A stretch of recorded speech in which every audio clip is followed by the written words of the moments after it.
Our speaker today is Brother Ryan Turbeville, 32nd Degree KCCH, who has been a member of the Lodge of Research for several years. And he is going to give us a presentation on the Nashville Masonic Theater, which, as I understand it, entertained the public with various events that they hosted there, or that they allowed to perform there from 1860 to 1905. Roughly. So with that, I give you Brother Turbeville. All right, brother. Well, thank you all for coming out here today. That's going to get annoying. 1 second. All right, how about that? So today I'm going to be talking about the history of the Masonic Theater in Nashville, Tennessee. And as I go into this presentation, there's just a few things that I would like you all to consider. This hall was not only important to Freemasonry, but to the community at large.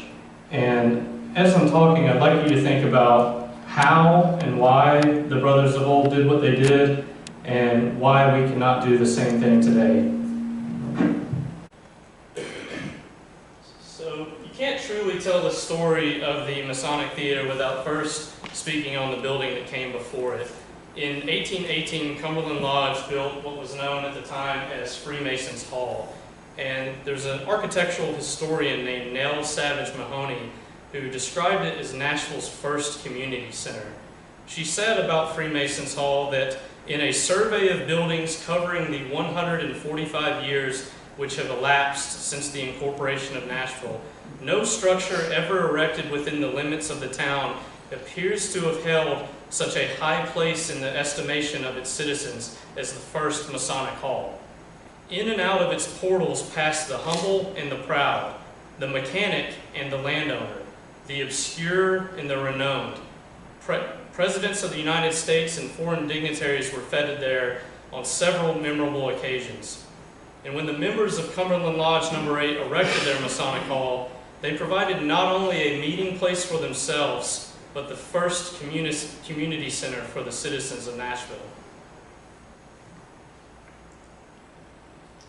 Here's a map of Nashville in 1854. As you can see back then, it was really a small town, and the downtown consisted of Market Street here by the river, and then you had Church Street, which contained several prominent churches, of course. You have First Presbyterian Church here that you may recognize from downtown. That's the Egyptian Revival style architecture.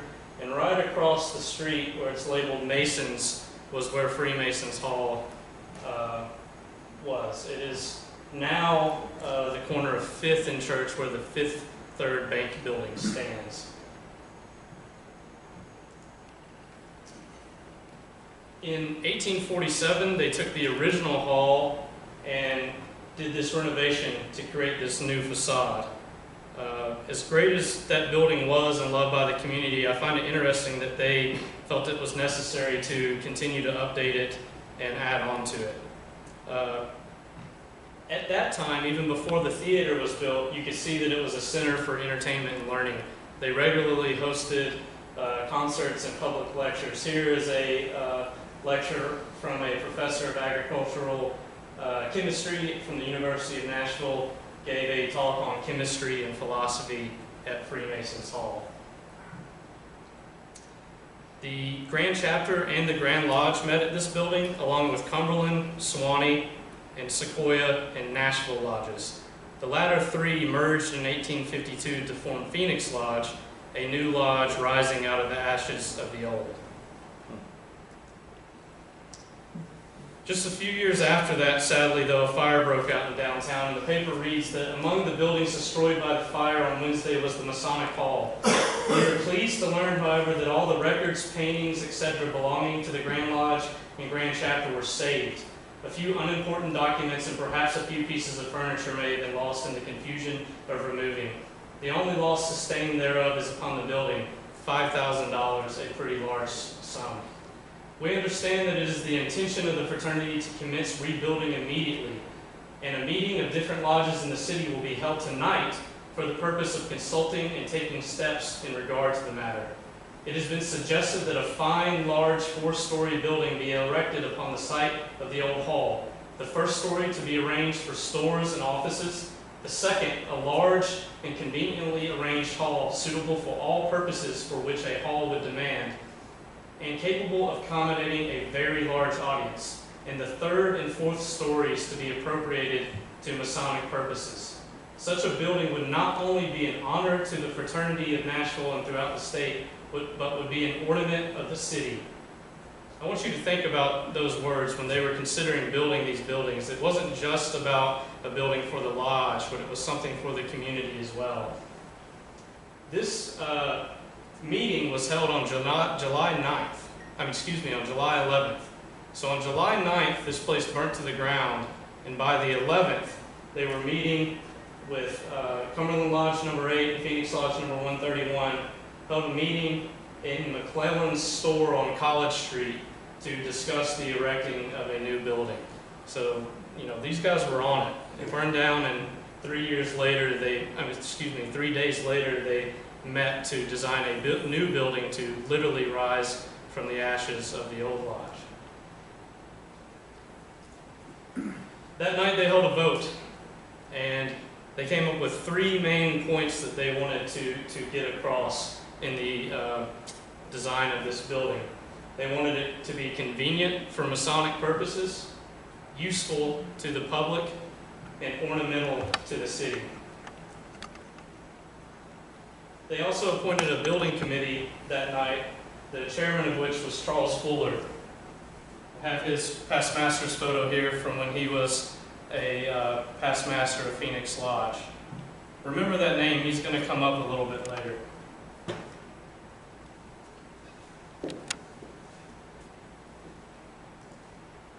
Two years later, they had a cornerstone laying ceremony, and as you can see, they had a lot of pomp and circumstance with these things. They did processions around town, they had music, they had speeches, the Grand Lodge was there, Grand Officers were there. And shortly thereafter, they started soliciting contractors and the excavation began. One funny story I found was during the excavation, a stone weighing some 10 or 12 pounds was blown up by a blast from the foundation of the new Masonic Hall on Church Street, which in its fall was cast through the fine show window in the store of R.B. Snowden & Co. on Cherry Street with such force as to break a large box of hams to pieces and scatter the contents on the floor. Fortunately, no one was injured, though it seems almost miraculous in such a public thoroughfare. A stone weighing 12 pounds and hurled as it was from a distance of 80 yards or more would have been sufficient to kill 12 men. Luckily, it only knocked out some hams. The architect of the new Masonic Hall that they erected on the same site was Brother Adolphus Hyman of Cumberland number 8. And he was actually known as Nashville's architect. He built many buildings around town. One of the others that's still standing is the Belmont Mansion. The Civil War happened shortly hereafter. He joined up and in 1862 became a POW, called ill, and passed away, making Masonic Hall his last great work. This is his rendering, and this is the building once it's completed. As you can see on the bottom here, they built the first floor to contain storefronts and offices that they could rent out. The second floor was where the concert hall was contained. It held 1,000 people in this hall. Had a balcony, had boxes, and then the third and fourth floors housed Phoenix Lodge, Cumberland Lodge, the Grand Lodge, Grand Chapter, and other Masonic groups throughout the years. I've yet to be able to find an interior photo of this place, but I did at least find the blueprints from during the Civil War. And you can see on the first story, they show the storefronts, offices, and a courtyard in the back. This is the hall itself. And they had these ventilation shafts all throughout the building to cycle in and out fresh air. You may wonder why some of these rooms are labeled ward and pharmacy and surgeon in charge, but we'll get back to that in a little bit. And as you can see, here's the 3rd and 4th floor, which contained what would have been the lodge rooms at the time, but I've not been able to identify which lodge was on which floor. This is a view of the city from downtown Nashville if you're at the Capitol and looking south. So you can see the spires of First Presbyterian Church here. This is McKendree Methodist Church, and this is the Maxwell House Hotel. So you can see at this time, downtown Nashville was still a neighborhood, and the Masonic Hall was the tallest building in the area. This is it right here.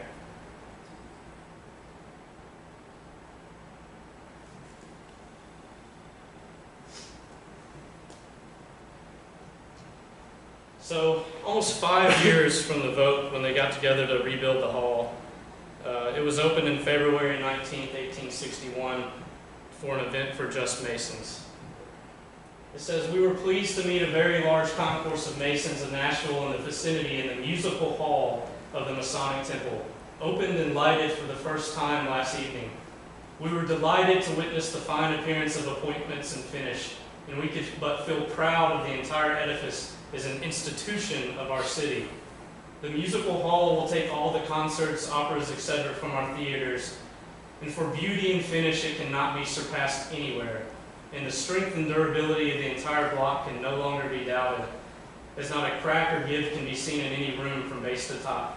We say to our city friends, go and see the Masonic Temple and be ready to attend the concert next week, and then they can be ready to attend the party and supper soon to come off there."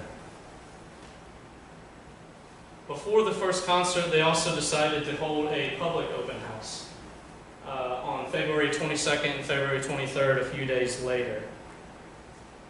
And these are the announcements for that.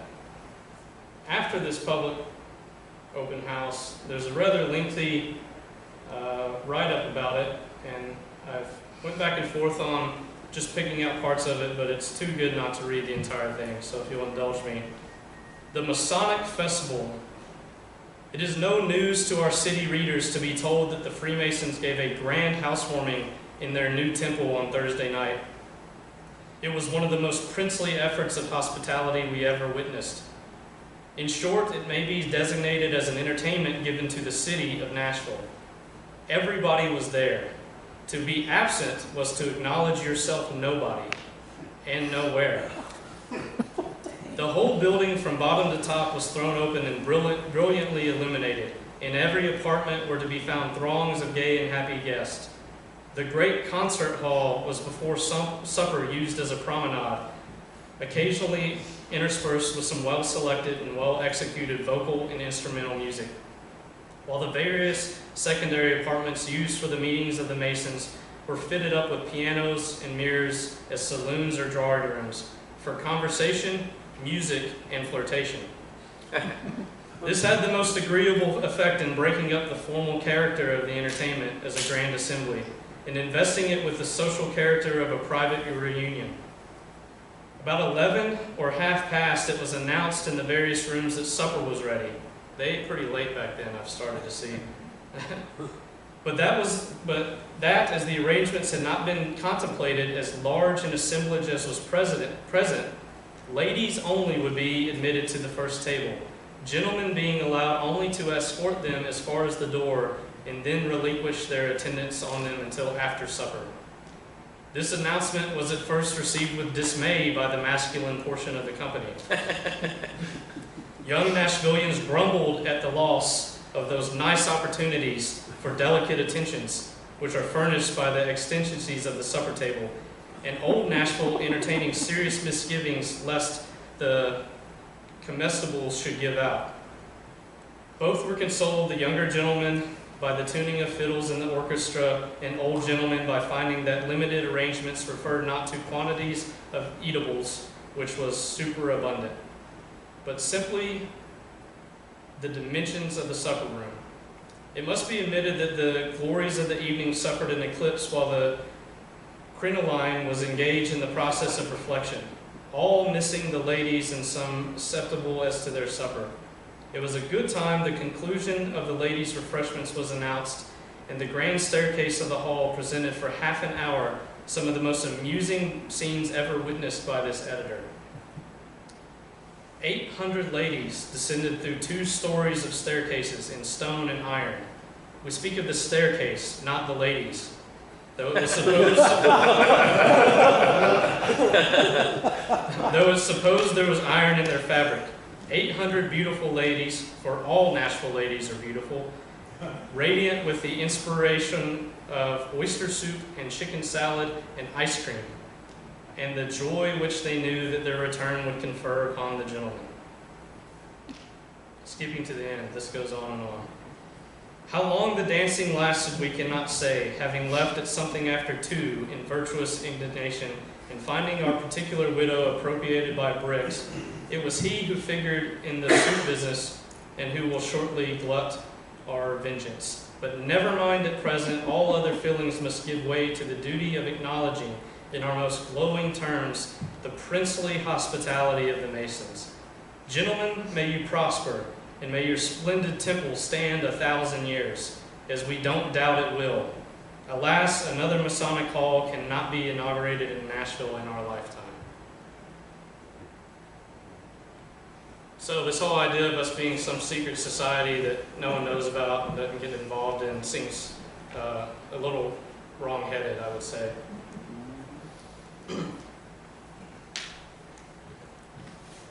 Shortly after this open house, which clearly went very well, they held their first concert. And in describing that concert, it gave me the title for my talk today, Masonic Music City. Some of you may know that Nashville's original nickname was Rock City, or the City of Rocks. Basically that stems from the fact that the entire city sits on this giant slab of limestone. It wasn't until the early 1900s that we started to take on Music City. But in 1861, there's 2 articles referring to Masonic Hall. It says, the Masonic Hall, so brilliantly inaugurated by the concert for the Robertson Association, seemed destined to become a musical center to this musical city. And the other one states, again, there is a visible commotion in this little musical world of the City of Rocks and music. Again, the musical firmament is to be illuminated by a reappearance of the same bright galaxy of musical meteors, which was the occasion of so much delightful entertainment at the last concert in the Masonic Hall. So here we are, some of the earliest references to Nashville being called a music city, and our hall being the centerpiece of that world. One of the last acts to perform before the Civil War was a pianist named Blind Tom Wiggins. And if you guys paid attention to the piano music that was playing earlier today and throughout dinner, those were recordings of compositions of his. Now, Blind Tom was a slave, and they think he has some form of autism that gave him this unique ability to learn music, because at the age of 5 he was composing, and when he performed at Masonic Theater, he was 10 years old. They say the most wonderful phenomenon on earth, the wonder of the world. He was the highest earning pianist of his day. Now, him being a slave, that money did not go to him, but his owner / promoter, they were making $1.5 million a year. Good grief. Off of Blind Tom.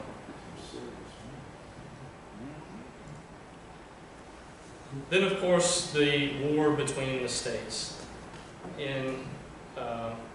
That gentleman there is Charles Fuller, who I told you to pay attention to earlier.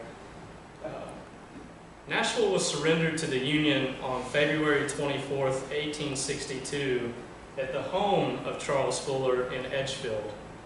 When the Union Army got here, the Army of Tennessee was nowhere to be found, and the mayor of Nashville, knowing that there was no chance of saving the city, crossed the river into Edgefield and surrendered before they could even get to downtown, hoping that they wouldn't level it. So this happened in February, and by April, Masonic Hall had been converted into a Union hospital. It was first known as Masonic Hall Hospital number 12, and then later it changed to Hospital number 8. So you had 5 years of building this building, a lot of money spent. It opened to all this great fanfare, and then a little over a year after its opening, it is taken and turned into a hospital.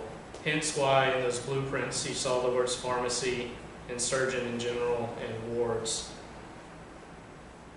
There's not a lot of records around this time, and I could probably give an entire talk just around that. So just for time's sake, we'll go ahead and skip to the war being over, which ended in April 9th of 1865. And up here to the left, this is the first event I could find given on May 25th, 1865. So they really wasted no time. Pretty much a month after the war was over, they went right back to resuming operations as a theater, hosting balls. In September of that year, they hosted the Nashville Chamber of Commerce to elect their officers for the year. In 1866, the Knights Templar had a grand banquet, and I wanted to also show that yes, this was a building for the public, yes, they rented it out, but this was also a facility that the brothers enjoyed themselves. The Grand Festival by the National Commandery, the Grand Commandery of Knights Templar at Masonic Temple last night, was the most imposing and brilliant affair. The banquet prepared under the auspices of Mrs. H.B. Plummer of this city was the most elaborate, yet the most tasteful, as well as the most bountiful spread of good things we have seen for many years. Some of the viands were most tastefully decorated, while the hams and iced cakes were appropriately ornamented with the emblems of the Mystic Brotherhood. I've never seen a square and compass in a ham before, but the bouquet tables ran the circle of the entire hall and were brilliantly illuminated by chandeliers from the ceiling. It was one of the happiest scenes we've ever witnessed, and we are certain it was a very happy occasion that will long be remembered by the numerous guests who partook in the feast. The arrangement of the tables was as creditable to our fair townswoman who presided over the preparations for the banquet as the banquet itself was creditable to the princely hospitality of the Nashville Sir Knights. And here's where it gets interesting. After an eloquent grace pronounced by Grand Chaplain W.J. Mahan of Dyersburg, the company attacked the edibles with orderly precision, but with a hearty zest. Soon the champagne corks were flying from the foaming necks of dozens of bottles from every quarter of the tables, and then followed the reading of toast. They published all their toasts in the paper, which I found hilarious, but I picked out the one I liked, again going back to Brother Fuller, who had to surrender the city and his home, and then a month later lost his lodge to a hospital. He seemed like he was excited to have a get-together finally. And following the rapid running fire wit, sentiment, and anecdote to the tuneful accompaniment of popping corks, Sir Knight Charles Fuller got off a couple of taking anecdotes which brought down the house. He then proposed the health of the Grand Commander of Tennessee. So I wish I would have known what he said, but apparently he was good at telling jokes. During this time, Nashville was under reconstruction, and we had a mayor that had been appointed named Augustus Alden, known as Nashville's carpet-bagging mayor. He was apparently very corrupt. It wasn't just to do with him being a Yankee. He basically doubled the city's spending, and most of that spending was going to his friends. So the townspeople got together to do something about this, and they chose to meet in Masonic Hall. They held 2 meetings there where Colonel Collier basically gave a rundown of the city's finances, and the people were so enraged about this that they were able to encourage a local chancellor to put Nashville in receivership and appoint a new mayor.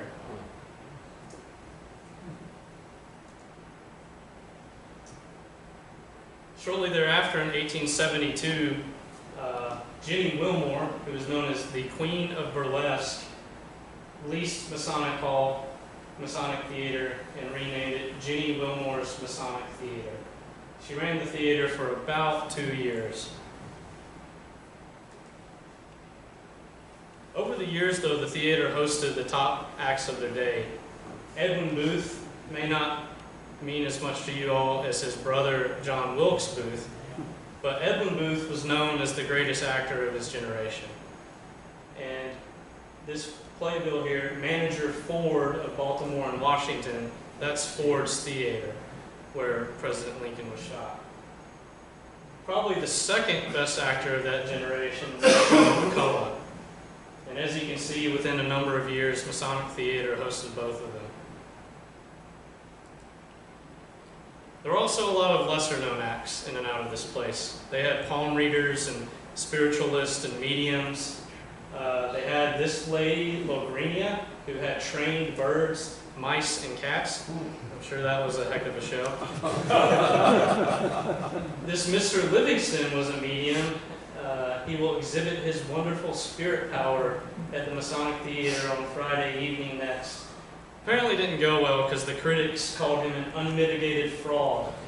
And they spent, this is only a short amount of the time they spent just eviscerating this guy's and his powers.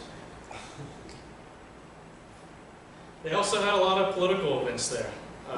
In October 6, 1900, you had the Democratic nominee for governor gave a speech, and then a few weeks later, on October 27th, you had the Republican candidate for governor speak in front of 1,000 people.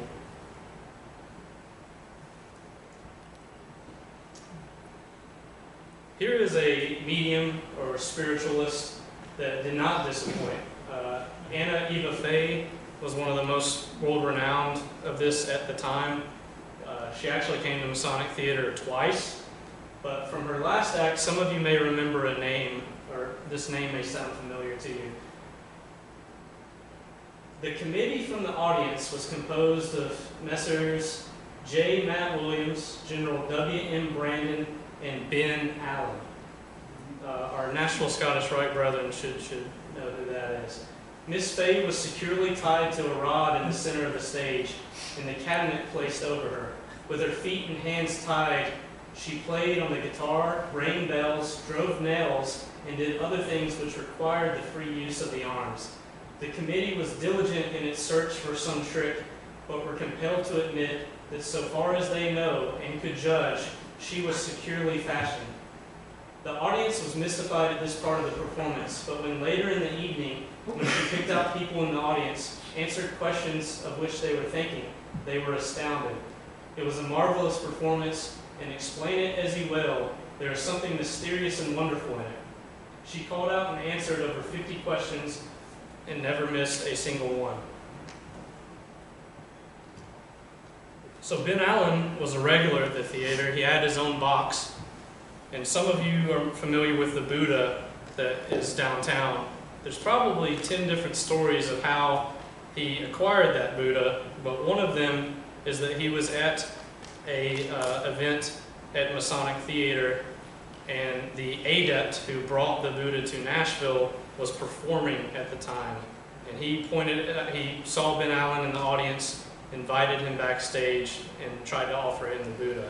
Ben refused to take it, and then the next morning the Buddha shows up on his doorstep. Out of all the stories, I've heard of a traveling circus, I've heard of this guy just showing up in the middle of the night. There's several different stories, but this one seems to make the most sense. So I took the year that Ben Allen got the Buddha, and then I looked at the number of acts that performed in Masonic Theater during that year, and there's several that fit the bill of an Indian-type adept. There's the main culprit is a man named Zanzik, which I'm still trying to research to see if he may be the actual donator of the Buddha.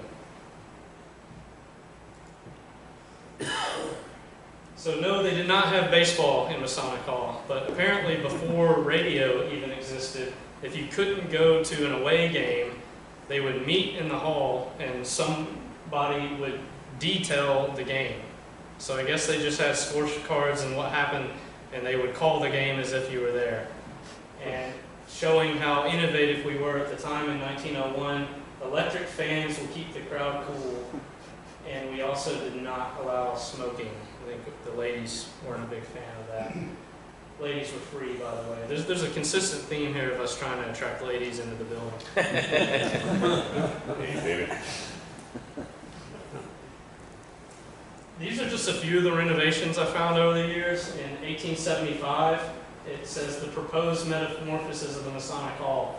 You gotta think this isn't that old at this point, and it had already been renovated one time prior to that after the Civil War. But it says, we mentioned in yesterday's issue that what was a welcome piece of news to the patrons of drama in Nashville. The Masonic Hall was to be transformed into a very neat little theater. The temple belongs to Cumberland Lodge and under the control of a live board of trustees who intend to increase the revenue arising from the institution by making the concert room a first-class place of amusement. So this wasn't just some building that they built and let lie. They were constantly updating it and trying to make sure that it was first class so that they could then also bring in revenue. They also didn't just renovate for the public. In 1892, the trustees of Cumberland Lodge have made a long-needed improvement on the lodge room. Since the occupancy of the new theater, they found it difficult to deaden the floor of the lodge room so as to keep out the noise from the stage below. Hence, it became necessary to transfer the hall to the east end of the Grand Lodge room. It is the most excellent room and a little larger than the other. It is newly papered, painted, and thoroughly renovated, and is perhaps the best appointed Blue Lodge Hall in the South. It's amazing what you can do to your building if you have a little bit of revenue, right? Yeah. So in 1902, probably Masonic Theater's #1 competitor, the Grand Theater, burned to the ground. So at some point, we decided to just let them take over and run the theater, and they kept the name, the Grand. So this is Masonic Hall. You can see the windows open here, and then the new sign for the Grand Theater. Any seat, 10 cents. Shortly after the Grand took over, they signed a lease with the Columbia Amusement Company. And looking up the Columbia Amusement Company, they were known for their relatively clean burlesque that appealed to gentlemen and ladies. I don't know what relatively clean means, but apparently they were still trying to keep it classy in there. One of the acts of the Columbia Amusement Co. were the Blue Ribbon Girls, and they performed the shows Caught with the Goods and the Laundry Girls. And it says here, 25 pretty showgirls and a bunch of funny comedians. A laugh every minute. Other than the comedy routines and burlesque, they also continue to hold more serious affairs, and the governor at that time was a Mason, newly elected governor. So Phoenix Lodge decides they're going to host him for an evening. Tonight at 7 o'clock, there will be one of the largest gatherings of Masons at Masonic Temple that has ever seen in the historical building, excepting at a meeting of the Grand Lodge. Phoenix Lodge number 131, feeling that it ought to do something handsome, has arranged to confer the sublime degree of Master Mason upon a well-known citizen of Nashville, an ex-member of the legislature. And to carry the thing out in style has simply spread itself. The Lodge has therefore invited Governor Frazier, the Capitol officers, and those members of the legislature who are Masons, numbering about 60. So if you know the size of our legislature, I can't place the exact number, but it's only somewhere around 130 legislators. So you've got roughly half, third to a half of the legislature at this point are Freemasons.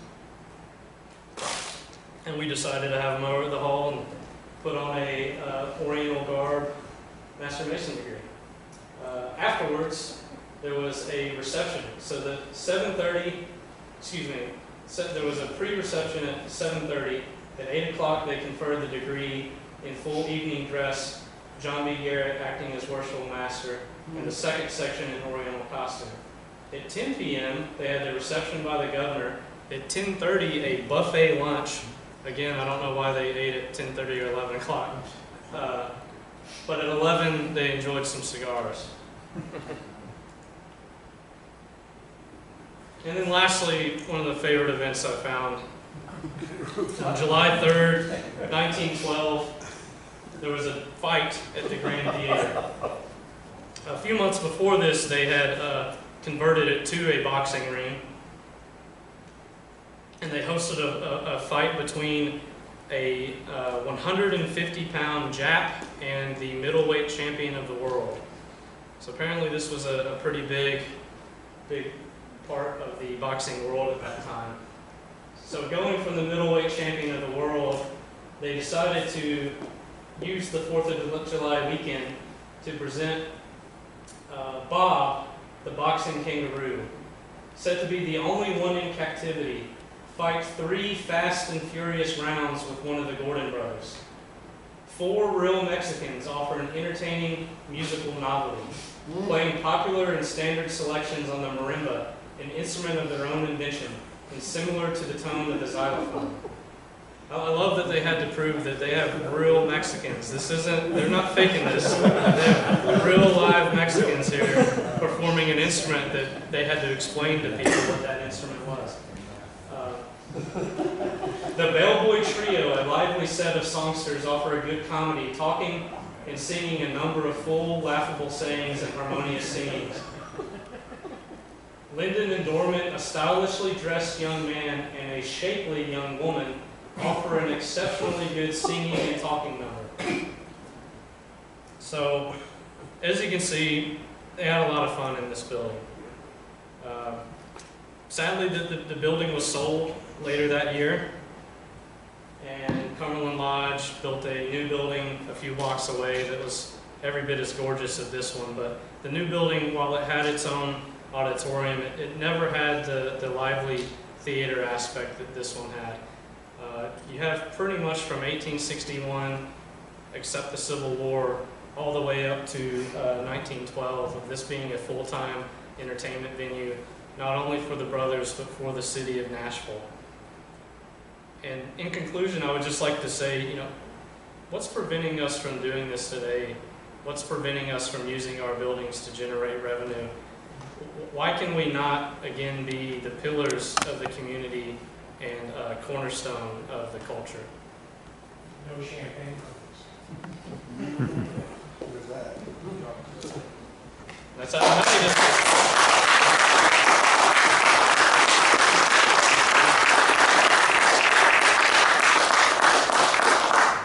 It's a slide that's not supposed to be there. All right. I'm happy to answer any questions.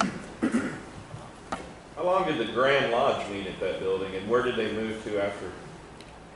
I won't have Because the I know date. where they meet now was owned by the Scottish Rite until they sold it. But Yeah, I won't have the dates exactly right, but they bought a house on 7th Avenue that was a few blocks north of where the Scottish Rite currently sits, and they added on to that, and they were there, I want to say late 1800s to like maybe the 1930s. Does that sound about right, Brandon?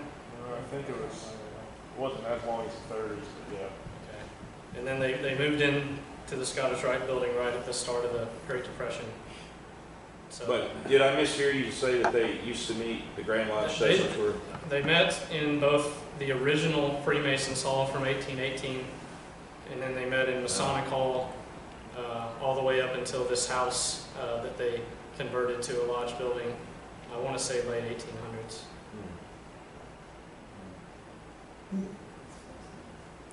When did the trend begin in masonry that you didn't have multi-purpose buildings? When did that begin? I wish I knew, to be honest. I haven't been able to pinpoint that, but it was very intentional for them to, not only have the theater, but they had these storefronts and office space. And then the next building that Cumberland Lodge built also had office space and storefronts. Walter, did you have something? Well, he asked a question. It was about 1959 that the Grand Lodge said to build a building and have a lodge on the ground floor. And the Freemasons Hall that the Grand Lodge when they put the residence up at 306 North 7th Avenue,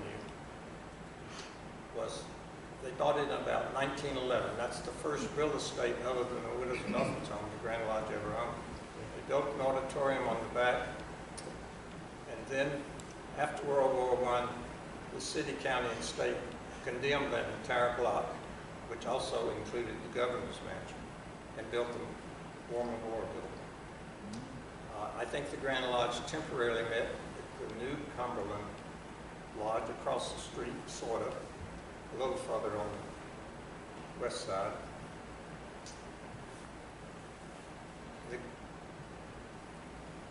What we call the Grand Lodge building today was built by the Scottish Rite and opened in 1925. And of course, the Depression, and they lost it, and the Grand Lodge took it over. And they still live happily together, the two organizations. Right. So the Grand Lodge did not have a building of their own. They often met using the facilities of Cumberland Lodge number 8, or they would rent a theater or the Ryman Auditorium and hold meetings. Oh, wow. Wait, Walter, did I hear that? You said that they would rent the Ryman Auditorium?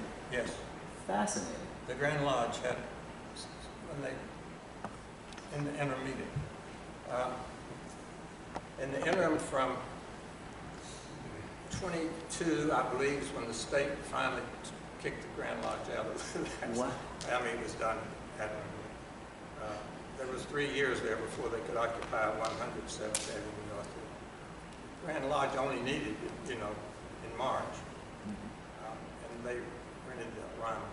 It says the auditorium, but it was the only auditorium in Nashville, so the word Ryman was not there, but I assume that's what they're talking about. Well, that's remarkable. Ryan, when exactly was it that that we stopped being able to pop champagne corks in Lodge? That I don't know exactly either, but I've always been told Prohibition. But that's one of the only articles I found that explicitly talks about it. That being said, these banquets and dinners happen all the time. I'm sure and it was just simply understood. Yeah, you could, this was still, while drinking was allowed, this was still the time where the temperance movement was just starting to get kicked off. So they weren't just going to blatantly be in the papers talking about drinking. But when you say but that being said, when you say that you have a dance party until 2 a.m. and everyone left with righteous indignation, I feel like the writing's pretty clear. Yeah, this is the York Rite as well. Yeah, right? So yeah, that's probably something that should be fixed, looking at all of the grandiosity that our forefathers brought to Freemasonry, and now we simply just can't and don't. Yeah, they really used the Masonic Theater. The Maxwell House Hotel was next door, and then you had Printer's Alley and 4th Avenue, which were full of saloons at the time. And they seemed to coordinate efforts a lot as well. So you might grab dinner at the Hermitage, go see a show at Masonic Theater, and end up at a saloon on 4th Avenue. But not so clean. Relatively okay, bro. Well, if there's got something. You talked about Nashville at one time being known as Rock City. Do I remember there was an Eastern Star chapter here named Rock City? There's an Eastern Star chapter named Rock City, and there's a Prince Hall Lodge that's named Rock City. Only the Eastern Star chapter meets here, though. Right. I would just like to point out that in part of your presentation with the drawings, the floor plan drawings, you pointed out the air ducts that were designed into the building for the purpose of ventilating and exchanging air. And I would point out that during that period of time, brothers attended Lodge in full suits with waistcoats and ties, top hats and various bowler hats and so forth were the style of the day.